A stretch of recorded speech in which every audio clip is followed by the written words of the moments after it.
अस्सलामु अलैकुम वरहमतुल्लाहि वबरकातुहू।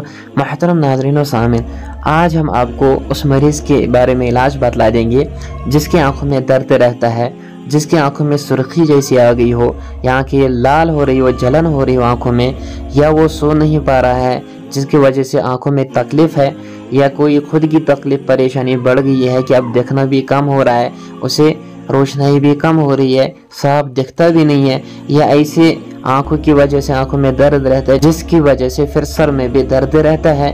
तो इंशाअल्लाह ताला हम 2 आयत मुबारक बतला देंगे जिनके ज़रिए आप इलाज कर सकते हैं। यानी ये बहुत मुजरब है क्योंकि कुरान में अल्लाह ताला ने बहुत तासीर रखी है। यकीन के साथ इनको पढ़िए और इलाज में लाइए तो अल्लाह ताला ने कुरान में शिफा रखी है।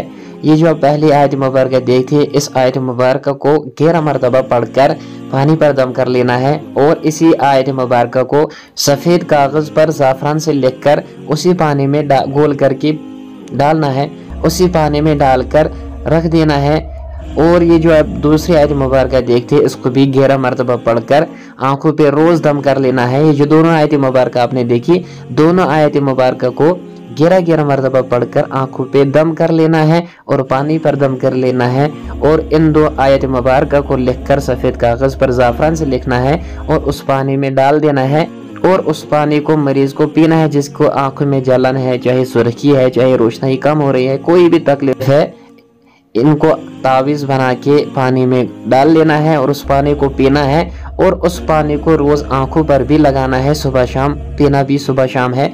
तो इंशाअल्लाह ताला अल्लाह शिफा अता करेंगे। कोई भी आंखों की तकलीफ क्यों ना हो तो अल्लाह ताला दूर फरमाएंगे, क्योंकि अल्लाह ताला ने कुरान में कहा है कि वनुनज़्ज़िलु मिनल कुरआनि मा हुवा शिफा, कि मैंने इस कुरान के अंदर शिफा रखा है। तो इंशाअल्लाह हम यकीन के साथ अगर करेंगे तो कोई भी परेशानी जो भी हो, बीमारी, तो अल्लाह ताला शिफा देने वाले हैं।